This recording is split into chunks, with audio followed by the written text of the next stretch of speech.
खुदावन मसीह यसू में मेरे अजीजों, मैं खुदावन मसीह यसू के जिंदा मुबारक नाम में आप सबको सलाम अर्ज करता हूं और आज की इबादत में आपको वेलकम कहता हूं। अजीजों, आप हमेशा मेरी दुआ में हैं, खुदा का फजल आपको हमेशा संभाले, आमीन। परमेश्वर का धन्यवाद करते हैं आज के अच्छे समय के लिए, अच्छी संगति के लिए कि हम खुदावन के पाक कलाम में से सीख सकते हैं अपनी रूहानी जिंदगियों के लिए, इस रूहानी मन्ने को खुदा से हासिल कर सकते हैं। आज जो खुदा बाप ने मुझे मनन के लिए वचन का भाग या वचन का हिस्सा दिया है, इब्रानियों की पत्री 3 अध्याय 12 से 14 पद आपके सामने मैं पढ़ रहा हूं। आप अपनी बाइबल में देखें।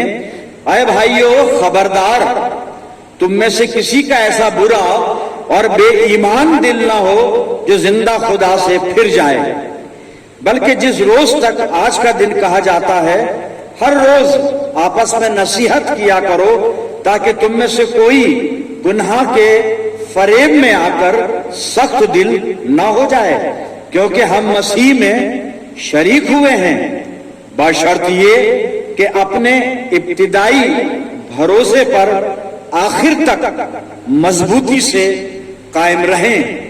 खुदावंद की बरकत उसके पाक कलाम के पढ़े जाने और सुने जाने पर हो, आमीन। आइए दुआ करें।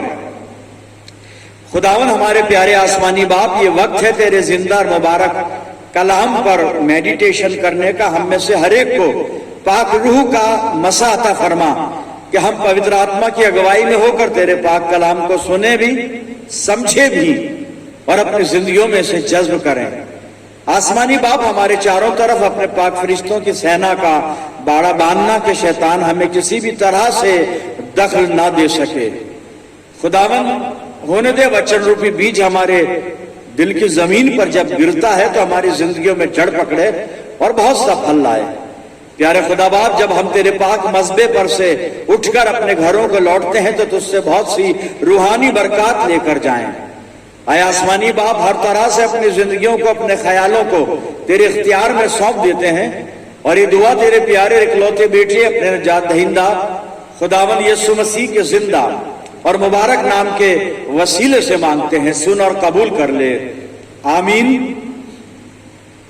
अजीजों, एक बार फिर हम परमेश्वर का धन्यवाद करते हैं आज की अच्छी संगति के लिए। और कलाम का जो हिस्सा पढ़ा गया था इब्रानियों की पत्री और 3 अध्याय 12 से 14 आयत, इसकी 12वीं आयत को मैं दोहरा रहा हूं। मेहरबानी से आप एक बार फिर अपनी बाइबल पर नजर डालें। इब्रानियों 3 और 12 सुनिएगा।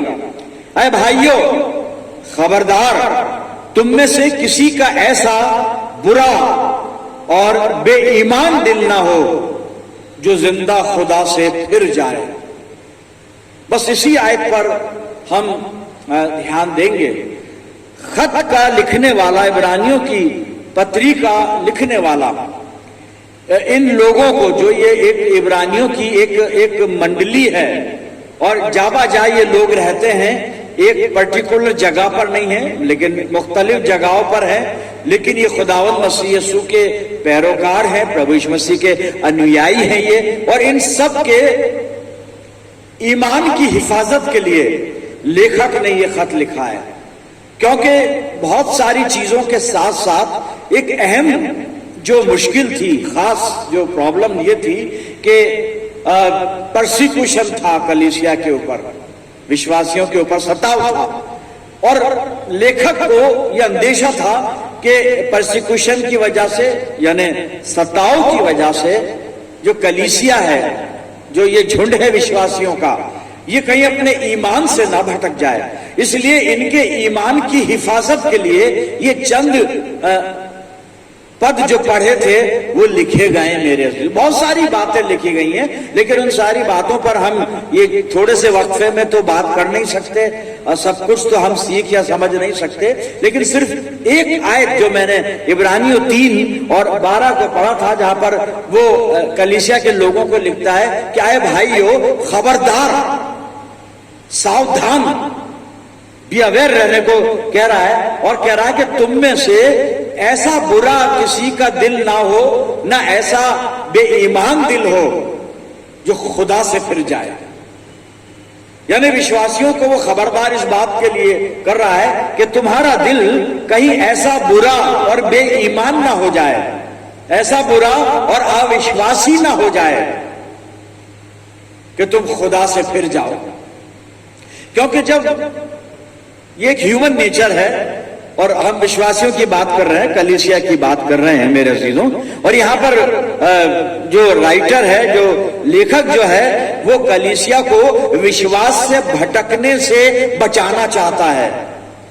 और पूरी पत्री को जब हम पढ़ेंगे तो उसने कई जगह पर कलीसिया को मसीही जिंदगी जीने के निर्देश दिए हैं, पवित्र बनने के निर्देश दिए हैं, और फिर विश्वास में स्थिर रहने के यानी ईमान में कायम रहने के भी इसने निर्देश दिए, हिदायतें दी हैं इनको।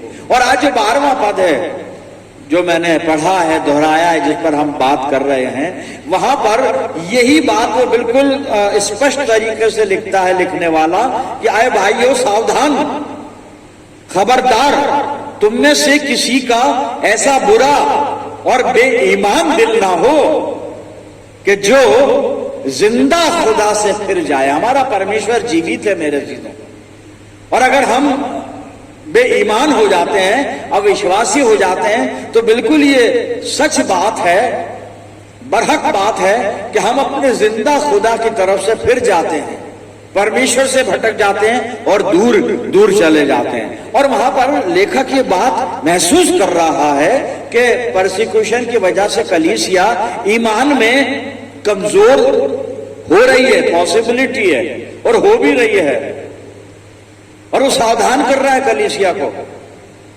और एक खास बात जो इस 12वें पद में लिखी गई है कि कई कलीसिया बेईमान ना हो जाए, अविश्वासी ना हो जाए। क्योंकि अजीजों, होता यह है कि कई बार हम यानी इंसान और हम, और खास तौर से जब हम बात कर रहे हैं, मेडिटेशन कर रहे हैं, तो हम अपने आप को इसमें शामिल कर रहे हैं कि हम ईमान में कमजोर हो जाते हैं। मुसीबत, परेशानी, बीमारी, सताव आता है तो हम ईमान में कमजोर हो जाते हैं, हमारा विश्वास कमजोर हो जाता है, और ईमान में कमजोर होकर हम परमेश्वर की प्रतिज्ञा को भूल जाते हैं, परमेश्वर के अनुग्रह को भूल जाते हैं, परमेश्वर की सामर्थ्य को भूल जाते हैं, और परमेश्वर जो कि हमें हर तरह से हमको अपने फजल में संभालता है, सुरक्षित रखता है, इस बात को भूल जाते हैं मेरे जी।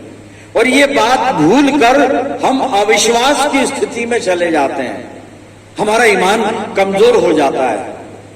और जब ईमान कमजोर हो जाता है तो खुदा से दूर चले जाने का पूरा अंदेशा हो जाता है। अंदेशा क्या, संभावना बन जाती है कि हम अपने परमेश्वर से भटक जाते हैं, दूर चले जाते हैं, हमारा दिल खुदा की तरफ से फिर जाता है मेरे दिल, हम परमेश्वर की तरफ से फिर जाते हैं, इनकार कर देते हैं खुदा का। लेकिन ये कब होता है कि जब हम बेईमानी की हालत में, अविश्वास की स्थिति में अपने परमेश्वर की मोहब्बत को भूलते हैं, उसकी प्रतिज्ञाओं को भूलते हैं, उसकी सामर्थ्य को भूलते हैं, और उसके अनुग्रह को, फजल को भूल जाते हैं मेरे।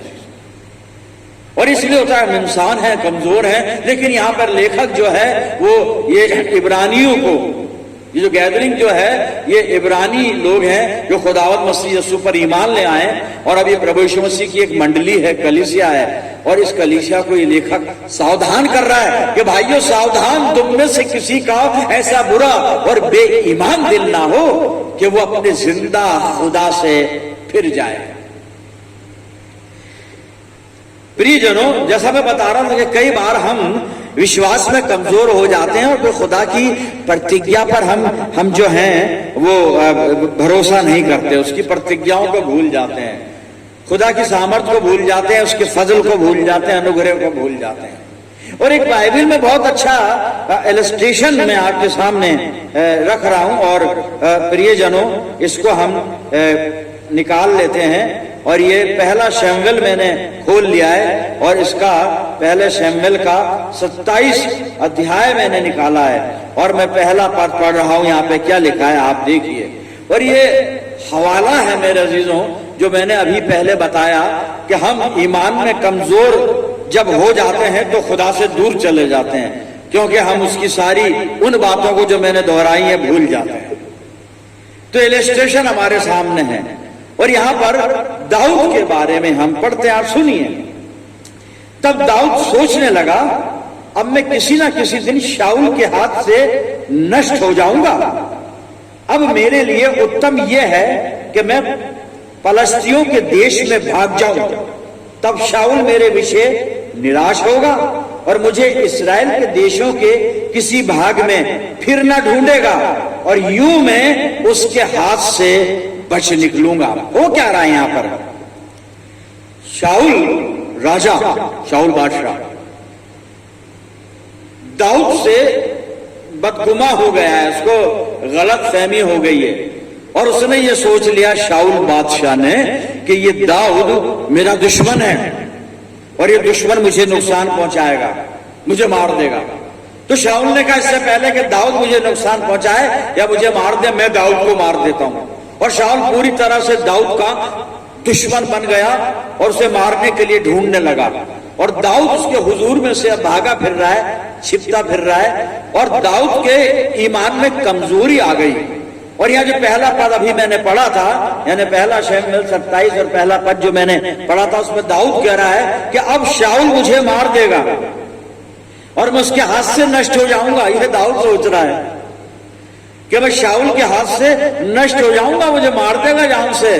तब सबसे अच्छा भैया कि मैं इस्राएल छोड़कर, इस स्थान को छोड़कर पलिस्तियों के देश में भाग जाता हूं, वहां छुप जाऊंगा, और शाऊल मुझको जब यहाँ ढूंढेगा और नहीं पाएगा तो वो निराश हो जाएगा और मुझे ढूंढना बंद कर देगा और मैं बच जाऊंगा। लेकिन दाऊद, ये तेरे मन में बात कैसे आई कि एक इंसान तुझे मार सकता है? ये बात तेरे दिल में क्यों आई कि शाऊल बादशाह तुझे मार सकता है, तुझे नष्ट कर सकता है? ये बात तेरे दिल में आई कैसे? ये मन तेरा परमेश्वर की तरफ से कैसे फिर गया?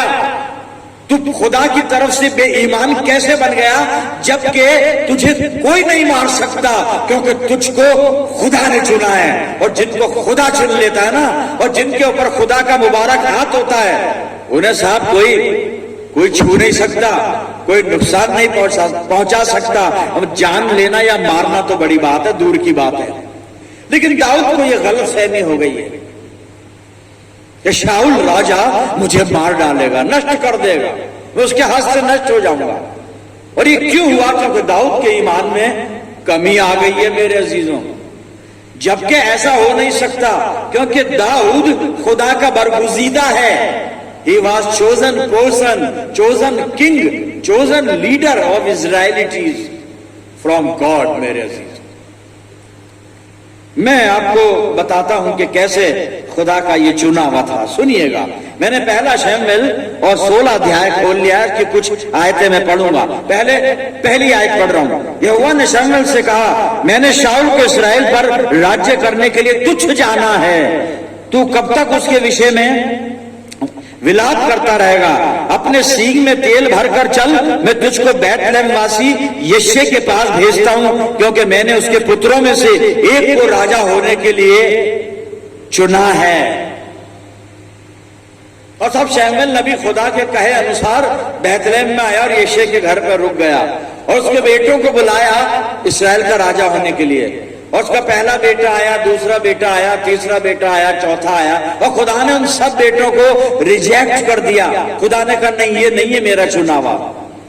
अब मैं आगे पढ़ूंगा, पहला शमूएल ही चलेगा, उसका 16 अध्याय, पहला शमूएल 16 अध्याय यही चलेगा अभी। और इसका 10वां पद सुनिए। इस प्रकार यिशै ने अपने 7 पुत्रों को शमूएल के सामने भेजा, और शमूएल यिशै से कहता गया, यहोवा ने इन्हें नहीं चुना। 7 बेटे यिशै के खुदा ने रिजेक्ट कर दिए कि ये मेरे चुने में नहीं है। अब शमूएल निराश हो गया, बड़ा डिसअपॉइंट हुआ कि भाई 7 बेटे आ गए, अब क्या करूं? खुदा ने सबको मना कर दिया और खुदा ने भेजा मुझे इसके ही घर है कि इसी के बेटों में से बनाएगा, तो 7 तो हो गए, अब क्या है? फिर शमूएल ने यिशै से पूछा कि भाई तेरे कोई और भी बेटा है क्या? तो यिशै ने कहा हाँ, एक 8वां छोटा बेटा, वो भेड़ बकरी चरा रहा है जंगल में। शमूएल समझ गया खुदा का जाने नबी है। शमूएल ने कहा बुला उसको, जब तक वो नहीं आएगा हम जो काम करना है वो नहीं करेंगे, उसको बुला। साहब दाऊद को बुलाया गया। दाऊद आया है साहब। अब दाऊद जो है वो घर में कदम रंजा फरमा रहा है, शमूएल उसको देख रहा है और खुदा यहाँ पे कुछ करने जा रहा है। अब क्या करने जा रहा है ये पढ़ते, पहला शमूएल 16 अध्याय और मैं इसका 12 पद पढ़ रहा हूं, 12वां पद। दाऊद अंदर आया साहब घर में, तब वो उसे बुलाकर भीतर ले आया। उसके तो लाली झलकती थी और उसकी आंखें सुंदर और उसका रूप सुडौल था। तब यहोवा ने कहा, किससे कहा? शमूएल से। तब यहोवा ने कहा, उठकर इसका अभिषेक कर, यही है मेरा चुनावा। यहाँ ये लिखा है मेरा चुनावा, लेकिन यही है, यहाँ आयत पूरी हो जाती है। खुदा कह रहा है उठ, इसे मखसूस कर, इसका अभिषेक कर, ये है जिसको मैंने चुना है इस्राएल का राजा होने के लिए, शाऊल राजा की जगह। ये है 8 बेटों में से इसको खुदा ने चुना है। शमूएल नबी ने इसको मखसूस किया है, इसके सर पर पवित्र तेल डाला है। तो दाऊद कैसे सोच रहा है कि मैं अब शाऊल के हाथों से नष्ट हो जाऊंगा? नहीं साहब, खुदा के चुने हुओं को, खुदा के चुने हुओं को, खुदा के बरगुजीदों को कोई नष्ट नहीं कर सकता। लेकिन हम कब ऐसा सोचते हैं? जब हमारा ईमान कमजोर हो जाता है। दाऊद का ईमान यहां डगमगाया है थोड़ी देर के लिए, थोड़ी देर के लिए मेरे दीदी। और दाऊद इस बात को भूल गया कि खुदा अपने लोगों की खबरगिरी करता है, खुदा अपने लोगों को संभालता है साहब। खुदा नहीं छोड़ेगा आपको किसी मुसीबत में, किसी परेशानी में, किसी परीक्षा में, किसी बीमारी में, किसी और समस्या में परमेश्वर नहीं छोड़ेगा साहब। ये तो हमारा ईमान है जो डगमगा जाता है, हम कमजोर हो जाते हैं विश्वास में, और तब परमेश्वर पे शक करते हैं कि शायद खुदा हमें भूल गया या खुदा ने हमें छोड़ दिया।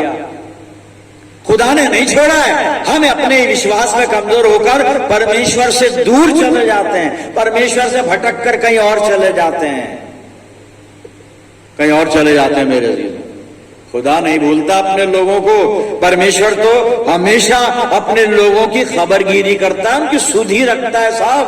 2 हवाले पढ़ रहा हूं मैं, और भजन संहिता मैंने खोल रखा है, और पहले 103 भजन संहिता और 13 पद में पढ़ रहा हूं। सुनिएगा यहाँ पे क्या लिखा हुआ है। जैसे पिता अपने बालकों पर दया करता है, वैसे ही यहोवा अपने डरवैयों पर दया करता है। खुदा तो हम पर रहम करने वाला, खुदा दया करने वाला है, बाप की तरह वो एक कंसर्न रखता है हमारे प्रति। खुदा हमें कैसे छोड़ देगा साहब? कैसे भूल जाएगा साहब?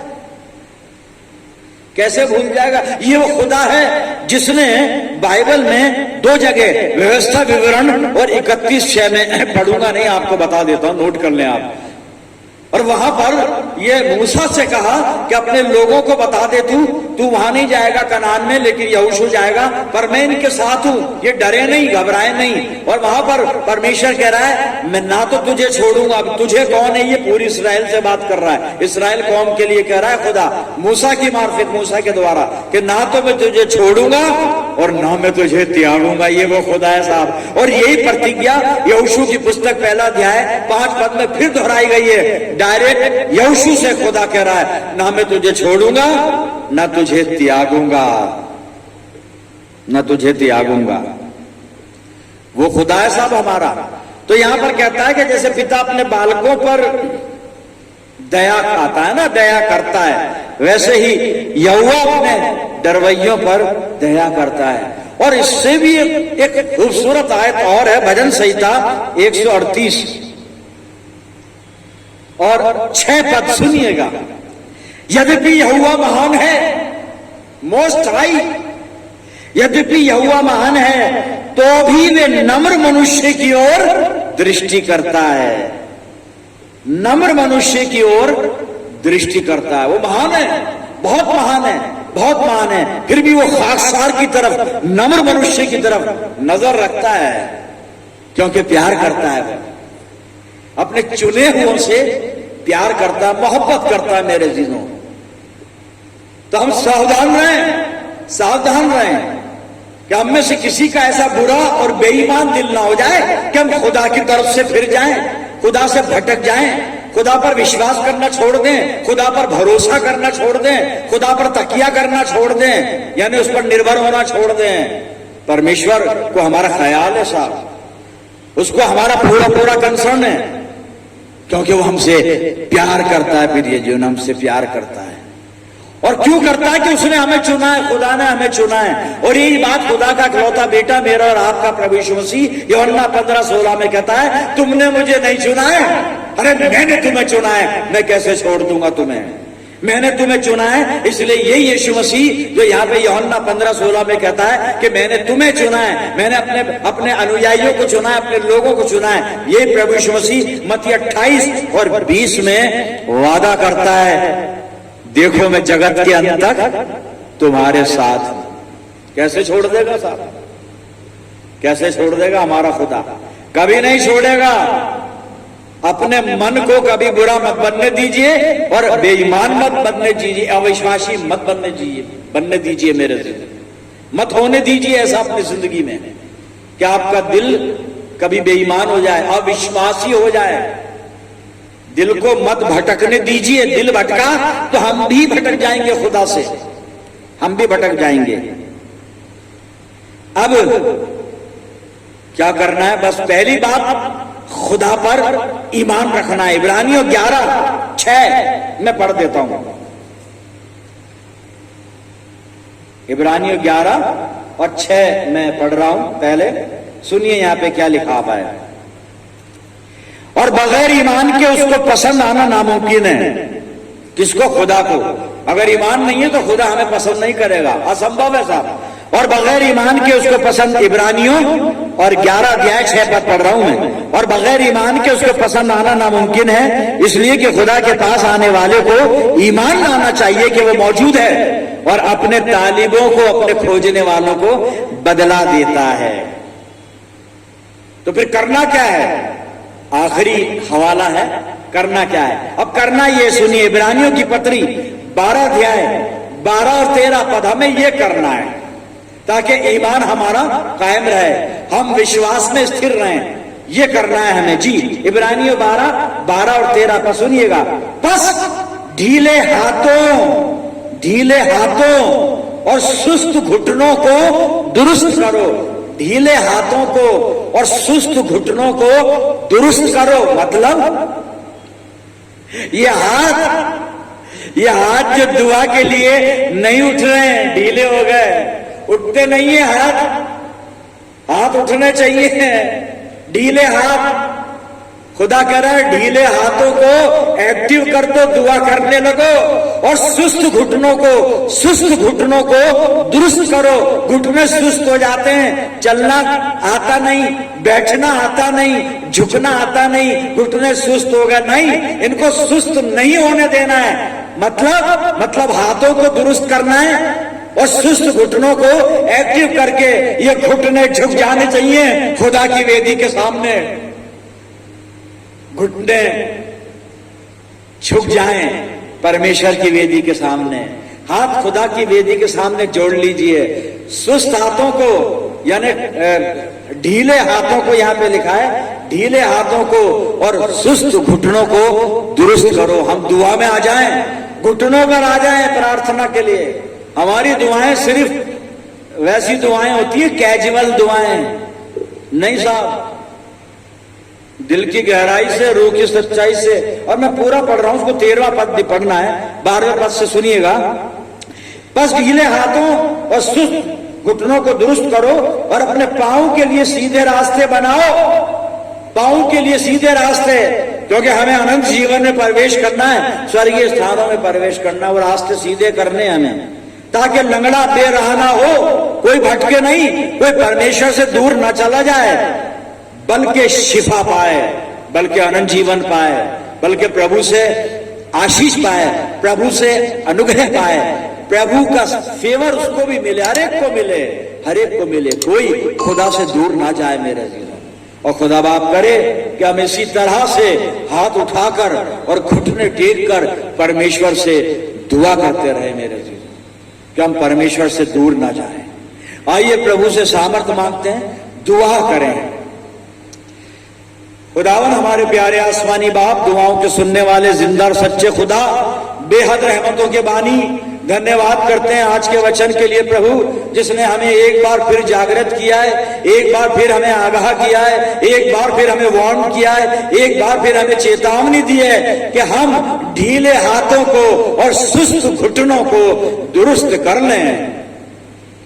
परमेश्वर तेरे चरणों पर आकर दुआओं में लग जाएं, घुटनों पर आ जाएं, प्रार्थना में, उपवास में अपना जीवन और अपना समय व्यतीत करें, ताकि हम अंतिम समय में तुझसे भटक कर दूर न चले जाएं।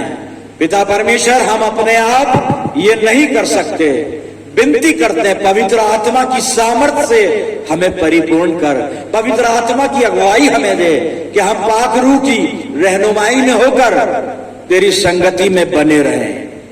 प्रभु जी, अपनी जिंदगियों को तेरे अधिकार में देते हैं पिता परमेश्वर। मैं प्रार्थना करता हूं जितने अजीज मेरे साथ इस दुआ में शामिल हैं, इन सब अजीजों पर पिता तेरी शफकत, रहमत और बरकत का साया हमेशा बना रहे।